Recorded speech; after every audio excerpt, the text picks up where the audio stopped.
ಜೈ R C B, ಜೈ ವಿರಾಟ್ ಕೊಹ್ಲಿ. 18 ವರ್ಷ ಕನಸು ನನಸಾಗಿತ್ತು Virat Kohli and ಇಡೀ ಕರ್ನಾಟಕದ ಜನತೆಯ ಒಂದು ಸಂಭ್ರಮ. ಈ ಸಲ ಕಪ್ ನಮ್ಮದೇ, ಈ ಸಲ ಕಪ್ ನಮ್ಮದೇ, ಈ ಸಲ ಕಪ್ ನಮ್ಮದೇ. ಜೈ ವಿರಾಟ್ ಕೊಹ್ಲಿ, ಜೈ ಆರ್ ಸಿ ಬಿ. ಬೆಳಗ್ಗೆಯಿಂದ ಊಟ ಮಾಡಿರಲಿಲ್ಲ, ಇವತ್ತು ಆರ್ ಸಿ ಬಿನೇ ಗೆಲ್ಲಬೇಕು ಅಂತ ಬೆಳಗ್ಗೆಯಿಂದ ನೀರಲ್ಲೇ ಇದ್ದೆ, ಊಟ ಮಾಡಿರಲಿಲ್ಲ. ಇವಾಗ ಜಸ್ಟು ಊಟ ಮಾಡಿದ್ದೀನಿ.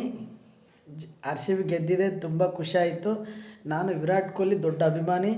ನಾನು ವಿರಾಟ್ ಕೊಹ್ಲಿನ ಇಲ್ಲಿ ಫಸ್ಟು ಸೆಕೆಂಡು ಥರ್ಡು 5 ಸೀಸನ್ವರೆಗೂ ನಾನು ಬೆಂಗಳೂರಿನಲ್ಲಿ ಯಾವ ಮ್ಯಾಚ್ ಇದೆ ಎಲ್ಲ ಮ್ಯಾಚನ್ನು ನೋಡಿದ್ದೀನಿ. ವಿರಾಟ್ ಕೊಹ್ಲಿಗೆ ಮೀಟ್ ಮಾಡಿದ್ದೀನಿ, ಮಾತಾಡಿದ್ದೀನಿ, ಚಹಲ್ಗೆ ಮಾತಾಡಿದ್ದೀನಿ, ಸುಮಾರು ಜನಕ್ಕೆ ಮಾತಾಡಿದ್ದೀನಿ. ತುಂಬ ಖುಷಿ ಇದೆ. ನಾನು ವಿರಾಟ್ ಕೊಹ್ಲಿ ದೊಡ್ಡ ಅಭಿಮಾನಿ. ನಾನು ಪರ್ಸ್ನಲ್ಲಾಗಿ ವಿರಾಟ್ ಕೊಹ್ಲಿ ಕೂಡ ಜೊತೆ ಮಾತಾಡಿದ್ದೀನಿ. ಬಟ್ ವಿರಾಟ್ ಕೊಹ್ಲಿ ಅವರು ಯಾಕೆ ಕರ್ನಾಟಕ ಆರ್ ಸಿ ಬಿ ಬಿಟ್ಟು ಹೋಗಿಲ್ಲ ಅಂದರೆ, ಅವರು ಇದಕ್ಕೋಸ್ಕರನೇ ಬಿಟ್ಟು ಹೋಗಿಲ್ಲ. ಯಾಕೆ ಗೊತ್ತಾ?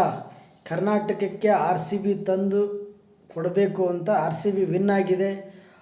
ಅವ್ರಿಗೆ ಯಾವ ಥರ ಹೇಳಬೇಕು ಅಂತ ಗೊತ್ತಿಲ್ಲ. ಒಟ್ನಲ್ಲಿ ಜೈ ಆರ್ ಸಿ ಬಿ, ಜೈ ಕರ್ನಾಟಕ. ಹಿಂದ್ಗಡೆ ನಮ್ಮ ಅಪ್ಪು ಆಸೆ ಕೂಡ ಇತ್ತು. ಪುನೀತ್ ರಾಜ್ಕುಮಾರ್ ಅವರು ಇದ್ದಾರೆ ನೋಡಿ, ಯಾವಾಗಲೂ ನನ್ನ ಜೊತೆಗೆ ಇರ್ತಾರೆ ಪುನೀತ್ ರಾಜ್ಕುಮಾರ್. ನಾನು ಅವ್ರ ಜೊತೆ ಒಟ್ಟಿಗೆ ಊಟ ಮಾಡಿದ್ದೀನಿ, ಅವ್ರ ಜೊತೆ ಅವ್ರ ಮೂವಿನಲ್ಲಿ ಆ್ಯಕ್ಟ್ ಕೂಡ ಮಾಡಿದ್ದೀನಿ.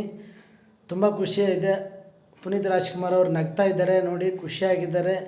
ಆರ್ ಸಿ ಬಿ ವಿನ್ ಆಗಿದೆ. ಅದೊಂದು ಆಸೆ ಇತ್ತು. 18 ವರ್ಷದ ಕನಸು ನನಸಾಗಿದೆ. ಜೈ ಕರ್ನಾಟಕ, ಜೈ ವಿರಾಟ್ ಕೊಹ್ಲಿ,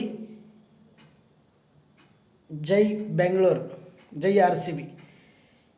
ಥ್ಯಾಂಕ್ ಯು ಅಪ್ಪು, ಜೈ ಅಪ್ಪು.